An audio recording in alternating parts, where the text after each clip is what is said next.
McDonald's is one of the most successful fast food chains of all time, but it's also had its fair share of failures. Some of them were flawed to begin with, while others were done in by circumstances beyond their control. Keep watching to discover the biggest flops in McDonald's history.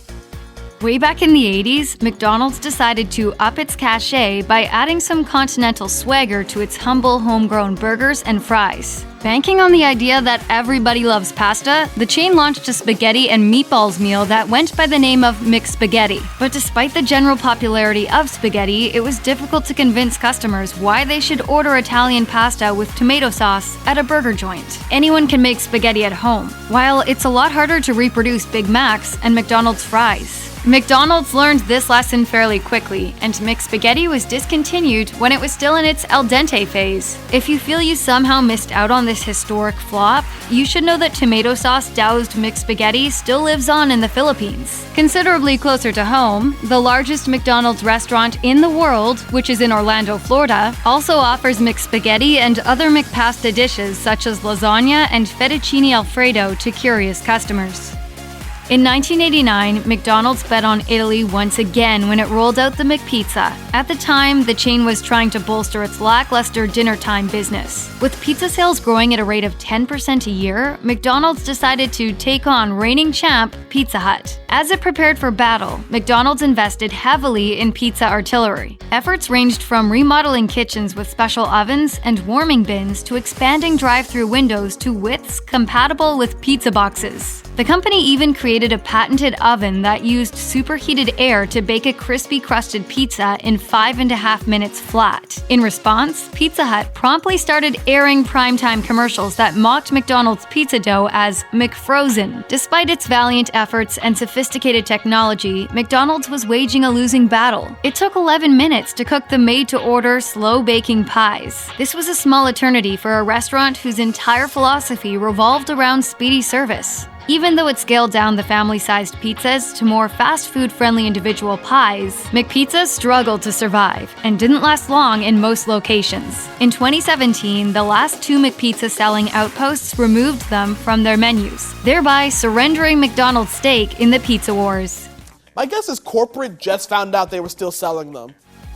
In 1977, McDonald's Corporation founder Ray Kroc wrote in his autobiography Grinding It Out, The Making of McDonald's, "There's no telling what's inside a hot dog skin, and our standard of quality just wouldn't permit that kind of item." Unfortunately, not everyone at McDonald's read Kroc's book. A decade after his death in 1984, some corporate heirs decided to foolishly go against his wishes. In the summer of 1995, McDonald's introduced its first ever McHotDog to little acclaim. Despite lackluster sales, the chain stubbornly persisted, offering McHotDogs off and on in a number of locations throughout the years, only to finally discontinue them due to an unwavering lack of enthusiasm. Setting aside Kroc's misgivings, it's a bit surprising that hot dogs proved to be such a flop at a burger joint. Perhaps it ultimately came down to aesthetics. A sizzling, char-grilled burger topped by a zesty, bright pop of orange cheese is far more visually appetizing than a pallid, putty-colored hot dog laying dormant in a doughy bun.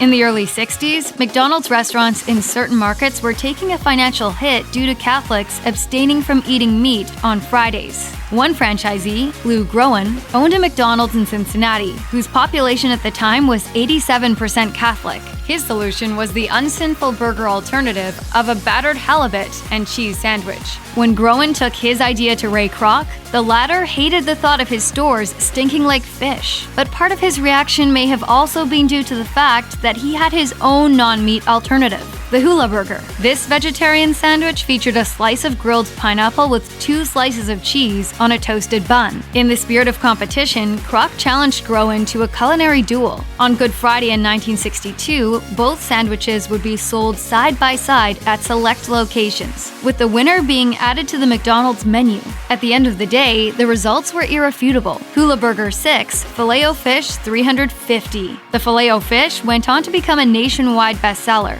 while it was aloha time for the hula. The Filet-O-Fish was such a winner for McDonald's that in 2013, when the burger behemoth suffered its first sales decline in over a decade, it decided to take drastic measures. After axing the president of McDonald's US, the company proceeded to roll out the closest thing imaginable to the original sandwich, in the form of Fish McBites. By then, the Filet-O-Fish's original haddock had been swapped out for cheaper Alaskan pollock. Shaped into snack-friendly nuggets, Fish McBites were breaded, deep-fried, and served with a tangy tartar dipping sauce.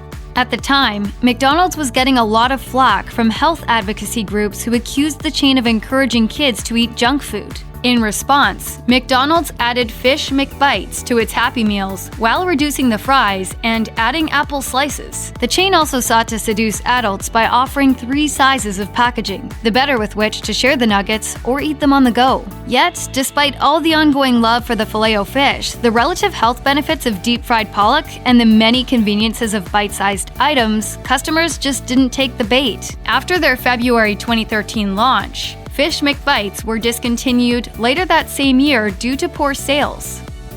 Fish McBites isn't the only maritime-inspired McDonald's meal that ended up sinking. In 2013, a steep decline in the wholesale price of Maine lobster led the coveted crustacean to become a mass-market staple. It ended up washing onto McDonald's menus in the form of the McDonald's lobster roll. The McLobster was actually the Golden Arch's second stab at a lobster roll, as the first aborted attempt occurred in 1992. This time, the economics seemed more favorable. Lower overall costs, coupled with McDonald's ability to purchase cheaper claw, knuckle, and leg meat in high volumes, allowed the company to charge a relatively affordable $7.99 for the usually high-end delicacy. Nevertheless, a lot of customers weren't biting. As a Maine-based marine biologist told The New Yorker, "If I want a lobster roll, I could think of a dozen places between here and the nearest McDonald's where I'd get it." The McLobster flop followed that of the crab cake sandwich, which McDonald's hoped would tempt crab cake-loving traditionalists in Maryland, Virginia, and Delaware. McDonald's crab cakes were actually handmade to ensure lumps of crab meat were visible. Co-inventor Bernie Carr stressed his belief that customers wanted to see the crab meat, but they evidently didn't want to see the McCrab, which skulked away, never to return.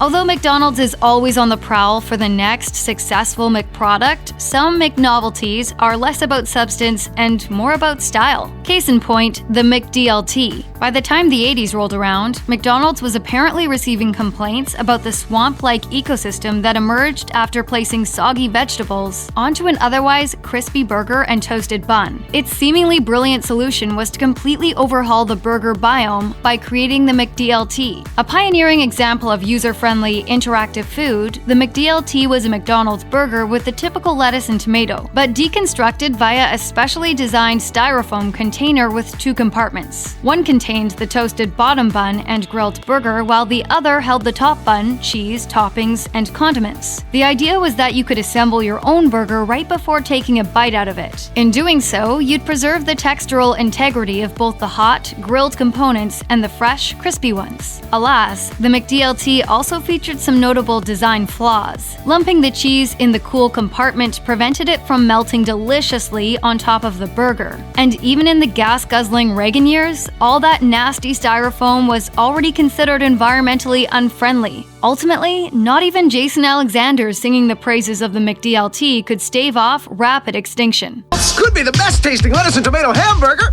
ever!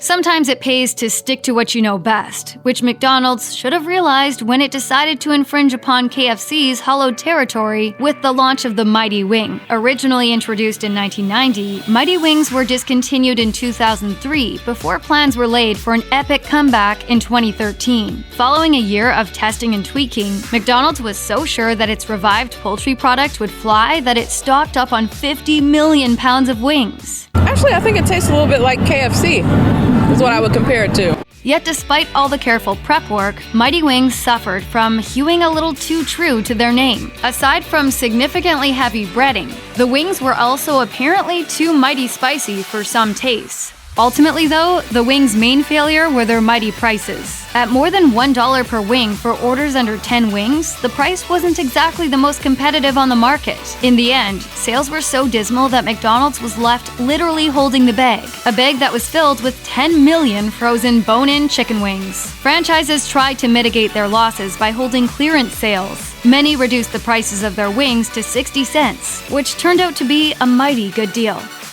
McDonald's has clearly had its share of faulty products and packaging, but one of its most epic failures was due to a very bad case of PR. On paper, the McAfrika seemed like an unthreatening, if unoriginal, new product. It consisted of a standard cheese-topped beef patty accompanied by tomatoes and salad, sandwiched between two wedges of nutritious pita. There wasn't anything vaguely African about the sandwich aside from its name, and that's exactly why all hell broke loose. The McAfrika was launched in 2002 in Norway, one of the wealthiest countries on the planet, in the midst of a severe famine in southern Africa that had devastated the lives of about 12 million people. Without having tasted it, outraged Norwegians, including fundraising and aid agencies, referred to the poorly named burger's launch as distasteful. Activists protested outside McDonald's restaurants in Oslo by distributing to customers catastrophe crackers, the protein-packed biscuits that were being donated to starvation victims. In response, McDonald's Norway attempted damage control by allowing aid agencies to place collection boxes and fundraising posters in restaurants where the offending burgers were being sold. Eventually, the company got around to actually discontinuing the McAfrika, only to re-release it as the McAfrika during the 2008 Beijing Olympics, along with the McEurope, McAmerica, McAsia, and McAustralia. But a spelling change wasn't exactly enough to redeem this politically incorrect sandwich. Another infamous case of a theoretically appetizing product combined with a disastrous marketing campaign was the Arch Deluxe. Having already won over young consumers with Happy Meals, McDonald's set its sights on an increasingly aging American population in search of more sophisticated adult offerings. The Arch Deluxe was a basic burger dressed up with fancy fixings such as peppered bacon and a stone-ground mustard sauce. To emphasize its adult credentials, McDonald's spent some big boy bucks to the tune of $200 million on touting the burger with the grown-up taste. To entice gourmands, one commercial featured McDonald's executive chef Andrew Salvaggio preparing the burger from a sleek, gourmet kitchen bereft of any grease. To underscore the sandwich's supposed maturity, another spot featured 6-year-old rappers reacting to the burger with a synchronized shout of disgust. Want an Arch Deluxe? Alas, the adults in the room were ultimately put off by the combination of the Arch Deluxe's unreasonably high calorie count and price. By the time the Arch Deluxe was removed from the menu in 2000, it had become one of the most expensive flops in fast food history. Check out one of our newest videos right here. Plus, even more mashed videos about your favorite foods are coming soon. Subscribe to our YouTube channel and hit the bell so you don't miss a single one.